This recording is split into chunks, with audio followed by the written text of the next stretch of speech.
रिश्ता टूट गया, पूरी पुटलिया ले लेना इबादत की। नतीजा बोलो, नतीजा 60 साल के सजदे, कोई नतीजा नहीं कि मोहम्मद से वफा तूने तो हम तेरे। ये जहां चीज है क्या लो हो, कलम तेरे हैं। रिश्ते हुजूर से मजबूत कीजिएगा, मजबूत कीजिएगा रिश्ते। और इसका मतलब ये भी नहीं है अब सुन्नी हो गए तो नमाज नहीं पढ़ेगी। गोंडा साइड में कुछ बच्चे बाहर काम करते थे, सुने जरा तवज्जो के साथ और गौर करना मेरी बात पे। अल्लाह करे सारे लोगों के दिल में मेरी बात उतर जाए। बहुत सारे बच्चे बाहर काम करते थे, तो एक सुलझे हुए मौलवी से दोस्ती हो गई। उसने ना क्या किया, बच्चों को नमाज का आदी बना दिया। जब वो बच्चे गांव पहुंचे और नमाज पाबंदी से पढ़ने लगे, गांव वाले क्या कहते हैं, लगता वहाबी हो गया। सोच देखिए हम लोगों ने, बहुत गौर से मेरी बात सुनना, जो सबसे बड़ा नुकसान ये सोचते लगता है वहाबी हो गया। कहा क्यों, 5 टाइम के पढ़ लिया। मुझे बताइए कि 5 टाइम के पढ़ना ये वहाबियत की निशानी है? सुने, नमाज भी सुन्नियों के लिए, और इसके रसूल में मजबूत ही वो है जो नमाजों में मजबूत है। खाली दावे से काम नहीं चलेगा, नमाजों का पाबंद होना पड़ेगा, मस्जिदों को आबाद करना पड़ेगा। मस्जिद अक्सा के लिए दुनिया तड़प रही है, पूरी दुनिया रो रही है, और सबकी यही दुआएं हैं, अल्लाह जालिमों से मजलूमों को निजात अता फरमा दे, इन जालिमों का बेड़ा गर्क फरमा दे जिन्होंने मजलूमों पर जुल्म सितम किए हैं। याद रखिएगा मेरी बात, खुदारा हर मस्जिद मस्जिद अक्सा हो जाएगी अगर तुम सजदे नहीं करोगे। तो सजदे करने शुरू कर दो ताकि तुम्हारी मस्जिदें आबाद रह सके, मस्जिदें आबाद रह सके। हम लोग बड़े निडर है, तकलीफ हुई सुनने के बाद कि लगता वहाबी हो गए ये लड़के, 5 टाइम की नमाज पढ़ रहे हैं। मुझे बता तो सही, अबू बकर की कभी कजा नहीं हुई नमाज, उमर की कभी नमाज कजा नहीं हुई, उस्मान गनी की कभी नमाज कजा नहीं हुई, हजरत अली की कभी नमाज कजा नहीं हुई। हम ये पहचान क्यों बनाते जा रहे हैं कि नमाजी होना वहाबियत की पहचान है, नमाजी होना देवबंदियत की पहचान है? नहीं, नमाजी होना ये रब के महबूब होने की पहचान है। आबादी बनो, मस्जिदों को आबाद करो, फजर की नमाज अजान हुआ करे, घर से उठ के चले जाया करो। होता तो ये है जैसी अजान होती है अपने बेटे पे चादर डाली जाती है, मस्जिद के इमाम की चारपाई उल्टी कर दी जाती है, 5 मिनट लेट हो गए हो। भाई मुझे बता तो सही, नमाज सिर्फ इमाम पे फर्ज थी या तेरे बेटे पे भी फर्ज थी? लाजिम तो ये था जैसी अजान की आवाज आई थी सबसे पहले अपने बेटे को उठाता, हाथ पकड़ के मस्जिद में लाता, उसके बाद इमाम को उठाता।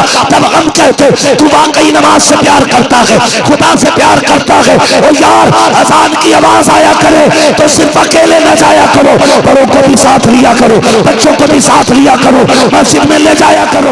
इसलिए कि अगर बच्चे नमाजी हो जाते हैं तो फिर जवानों की जमात भी नमाजी हो जाया। नारे तकबीर, नारे रिसालत, मसलके आला हजरत, फैज़ाने आला हजरत, हजरत अल्लामा मुफ्ती हम्माद रज़ा साहिब क़िबला। नारे तकबीर, नारे रिसालत। वाह वाह, बहुत खूबसूरत आवाज।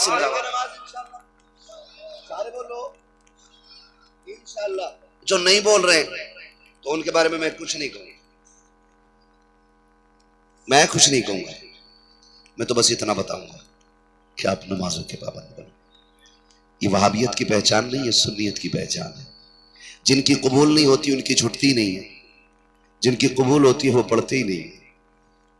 ये क्या है? बदलें अपने आप को, बदलें अपने आप को। और कोशिश ये कीजिएगा, कोशिश ये कीजिएगा कि हलाल के लुक़्मे इंशाअल्लाह लेके आएंगे। बोले इंशाअल्लाह, इंशाअल्लाह। अपने घर कभी भी हराम का एक लुक़मा ना लाना, ये सबसे पहली कोशिश होनी चाहिए। इसलिए कि लुक़मे हलाल के होते हैं तो फिर बेटे वली पैदा होते हैं। वाह वाह, कभी नहीं। और बहन बेटियों से गुजारिश करूंगा, आपका शौहर अपनी तनख्वाह से ज्यादा, अपनी मजदूरी से ज्यादा और हिसाब से ज्यादा अगर लेके आ जाए तो रोटी पकाने से पहले पूछ के ये पैसा कहां से लाया है, पूछ अपने शौहर से ये लाया कहां से है। तेरी मजदूरी तो 500 रुपए थी, ये 15,000 एक दिन में कहां से लेके आ गया। अगर पता चले कि किसी ने काम कराने के दिए थे, समझ जाना ये हलाल के नहीं हराम के लेके आया है, रिश्वत के हैं। फेंक दे क्या बच्चों को सिर्फ पानी पिला के जिंदा रख लूंगी, लेकिन तेरे हराम का एक लुकमा इनके हलक में नहीं जाने दूंगी। अगर बेटियां इतनी मजबूत हो जाएं तो जरूरत नहीं है कोई जुए में जीत के ले आए, हिम्मत नहीं है कोई सट्टा लगा के ले आए, हिम्मत नहीं है कोई हराम का पैसा लेके आ जाए। गुजार लो यार छप्पर में जिंदगी, लेकिन हलाल के लुकमों में गुजारो। मर के देखो अल्लाह तुम्हें कब्र में ना जन्नत के महल नसीब फरमा देगा, जन्नत के महल कब्र में मिल जाएंगे, मगर शर्त यह है कि लुकमे हलाल के होने चाहिए। और कई बार ना सुने बहुत गौर से, बुरा तो नहीं लग रहा है आपको, और लग भी रहा हो तो फर्क नहीं पड़ता, पाए मोरा लंगनेस मुल्क खुदा तंगनेस। हम लंगड़े नहीं है और अल्लाह की दुनिया छोटी नहीं है, अल्लाह का मुल्क बहुत बड़ा है, कहीं भी जाके बात कर लेंगे। लेकिन ये बातें कड़वी हैं, इतना समझ के सुन लेना, दवा जितनी ज्यादा कड़वी होती फायदा उतना ज्यादा। बोलो भाई आगे वाले, फायदा उतना ज्यादा होता है। समझ में आ रहा है तो नहीं बोलिए, ना तो फिर पूछ लीजिएगा। फायदा उतना ज्यादा होता है। अक्सर हराम की कमाई के पीछे औरतों का भी हाथ होता है। दोनों पहलू सुन लीजिएगा। हराम के पीछे कब? जब शोहर की कमाई मजदूरी के 500 रुपए हो और औरत प्रधान की बीवी का सूट देख के आए, कहती सुनो जी, अगली ईद पे मुझे वही सूट चाहिए जो जुम्मन की बीवी ने पहना था।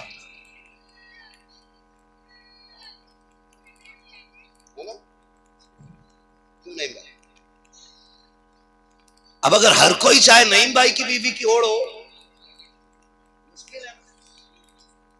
मुश्किल है।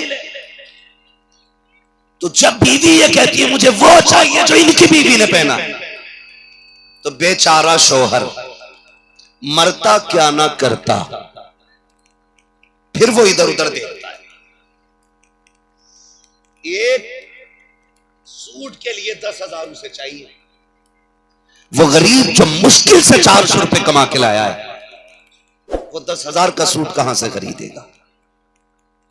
फिर वो जाता है हराम की तरफ, किसी को प्याज देता है, कहीं सट्टा लगाता है, कहीं जुआ खेलता है, फिर कोशिश करता है एक के 4 कैसे बनेंगे। खुदा की कसम, ए मेरी बहन बेटी हो, तुम कनीज़े फातिमा ज़हरा हो, तुम सुनो तो सही, तुम किसी प्रधान की बेटी हो, कोई जमींदार की बेटी हो, कोई प्रधान की बेटी होगी, कोई किसान की बेटी होगी, तुम में कोई मुस्तफा जान रहमत की बेटी नहीं है, तुम में कोई मौला अली की ज़ौजा नहीं है। जरा तारीख उठा करके देखो, खातून जन्नत सैयदा तय्यबा ताहिरा आबिदा जाहिदा तकिया नकिया ज़किया हजरत सैयदा फातिमा ज़हरा रज़ी अल्लाह तआला अन्हा। अल्लाह अकबर, आपका हालत देखिए।